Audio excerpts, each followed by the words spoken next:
Telangana CM KCR మాట్లాడుతున్నారు. ఇప్పుడు ఆ లైవ్ చూద్దాం. ముట్టుకోకుండా ఆ విధంగా ఉంటారు. అయితే యాగం చుట్టూ వచ్చిన భక్తులు చూడడానికి మంచి బ్యారికేడ్లు ఏర్పాటు చేయడం జరిగింది. వారికి ఎండ తగలకుండా కూడా ఏర్పాటు చేయడం జరిగింది. ప్రతిరోజు 50,000 మందికి అమ్మవారి ప్రసాదం పసుపు కుంకాలు ఇచ్చేటువంటి ఏర్పాటు కూడా చేయడం జరిగింది. వారు స్వీకరించి వెళ్ళవచ్చు. అట్లనే అమ్మవారి ప్రసాదంగా 50,000 మందికి ప్రతిరోజు అన్నప్రసాద వితరణ అంటే భోజన ఏర్పాటు కూడా చేయడం జరిగింది. వాళ్ళు బ్రహ్మాండంగా భోంచేసి కూడా వెళ్ళవచ్చు. అయితే ఒకటే ఒక రిక్వెస్ట్ ప్రజలందరూ కూడా పాల్గొనదలుచుకున్న భక్తులందరూ కూడా ఏంటంటే, ఇది ఒక మహత్తరమైనటువంటి యాగం, విశ్వశాంతిని ప్రజాక్షేమాన్ని కాంక్షించి చేసేటువంటిది అంగీకారాన్ని తెలిపారు. వివిధ తేదీలలో వారు వస్తూ ఉన్నారు. రాష్ట్రపతి గారు మాత్రం ఫైనల్ డే పూర్ణాహుతి రోజు పూర్ణాహుతిలో పాల్గొనడానికి వారు వస్తూ ఉన్నారు. అది చాలా విశేషమైనటువంటి విషయంగా మనం చెప్పుకోవచ్చు. తదనంతరం చాలా మంది ఇతర పెద్దలు కూడా వస్తూ ఉన్నారు. రాష్ట్ర మంత్రివర్యులు, పార్లమెంట్ సభ్యులు, శాసన మండలి సభ్యులు, శాసనసభ్యులు, రాజ్యసభ సభ్యులు అందరూ కూడా వస్తూ ఉన్నారు. పత్రికల యజమానులు, పాత్రికేయ మిత్రులు, ఎడిటర్లు అందరూ కూడా ఆహ్వానించడం జరిగింది.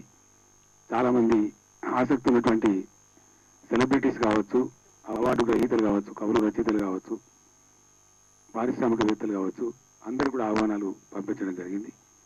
రాష్ట్ర వ్యాప్తంగా కూడా దాదాపు ఒక 40,000 మందికి ఆహ్వానాలు పంపించడం జరిగింది.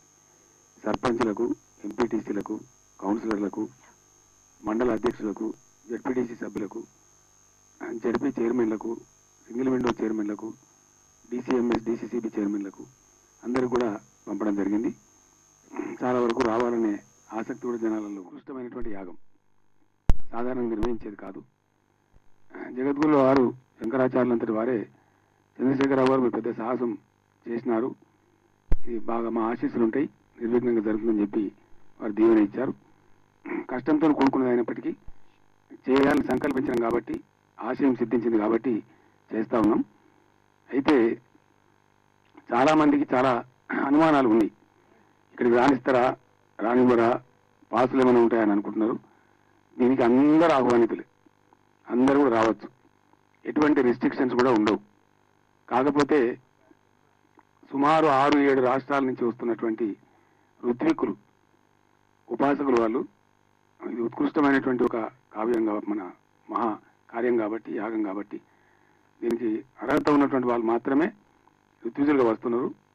సుమారు 1,500 మంది ఋత్విజులు, వారిలో ప్రధానంగా 1,100 మంది ఏకకంఠంగా మొత్తం మంత్రాలు చెప్తారు, పారాయణాలు చేస్తారు. అందువల్ల వాళ్ళు చేసేటువంటి, అనుష్ఠించేటువంటి ఏదైతే ఉందో చాలా కఠినమైనటువంటి నియమంతో కూడుకొని ఉంటుంది. వాళ్ళు ఒకసారి యాగశాలలో 7 గంటలకు ఎంటర్ అయిందంటే 12-12:30 వరకు మంచినీళ్ళు కూడా ముట్టుకోకుండా ఆ విధంగా ఉంటారు. అయితే యాగం చుట్టూ వచ్చిన భక్తులు చూడడానికి మంచి బ్యారికేడ్లు ఏర్పాటు చేయడం జరిగింది. వారికి ఎండ తగలకుండా కూడా ఏర్పాటు చేయడం జరిగింది. ప్రతిరోజు 50,000 మందికి అమ్మవారి ప్రసాదం పసుపు కుంకాలు ఇచ్చేటువంటి ఏర్పాటు కూడా చేయడం జరిగింది. వారు స్వీకరించి వెళ్ళవచ్చు. అట్లనే అమ్మవారి ప్రసాదంగా 50,000 మందికి ప్రతిరోజు అన్నప్రసాద వితరణ అంటే భోజన ఏర్పాటు కూడా చేయడం జరిగింది. వాళ్ళు బ్రహ్మాండంగా భోంచేసి కూడా వెళ్ళవచ్చు.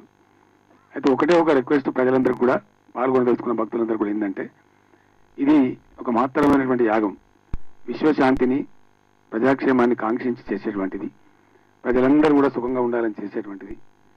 కరువు కాటకాల బారి నుంచి మన రాష్ట్ర మహోత్కృష్టమైనటువంటి అని తలపెట్టి చేసేటువంటి తప్ప వ్యక్తిగతమైనటువంటి కాదు. ఇది అందరి కోసం జరిగేటువంటి ఒక గొప్ప యాగం కాబట్టి వచ్చే భక్తులకు ఒకటే ఒక నా మనవి ఏంటంటే, స్వయం నియంత్రణ పాటించాలి, సెల్ఫ్ డిసిప్లిన్ పాటించవలసిన అవసరం ఉంటుంది. లోపల దాదాపు ఒక 8-9 వేల మందికి అవకాశం ఉంది. యాగశాల చుట్టూ ప్రదక్షిణాపూర్వకంగా దర్శనం చేసుకునేటువంటి అవకాశం ఒక 8-9 నుంచి 10,000 మంది వరకు కూడా సర్క్యులేషన్లో ఉండేటువంటి అవకాశం ఉంది. రోజు ఒక 1000 మంది మహిళలు లలితా సహస్రనామ కుంకుమార్చన చేసుకునే అవకాశాన్ని కూడా ఇక్కడ కల్పించారు, హైవార్లు కల్పించారు. కాబట్టి రోజు 1000 మంది మహిళలకు కూడా ఆ కుంకుమార్చన అంటే ఎక్కువ మంది వస్తే కూడా 2 దఫాలుగా 2,000 మంది కూడా కల్పించే విధంగా కూడా ఏర్పాట్లు ఉన్నాయి. కాబట్టి దానికోసం మహిళలు ఎంత పెద్ద సంఖ్యలో వచ్చినా కుంకుమార్చన చేసుకోవడానికి సంపూర్ణమైనటువంటి అవకాశం ఉంటుంది. వాళ్ళకు కూడా మంచి అవకాశం కల్పించబడ్డది. అదేవిధంగా దాంతోపాటు ఆధ్యాత్మిక పరమైనటువంటి హరికథలు కానీ, భజనలు కానీ, వాగ్గేయకారుల యొక్క గీతాలు కానీ వాటిని కూడా పుష్కలంగా ఏర్పాటు చేయడం జరిగింది. బెంగళూరుకు సంబంధించినటువంటి మన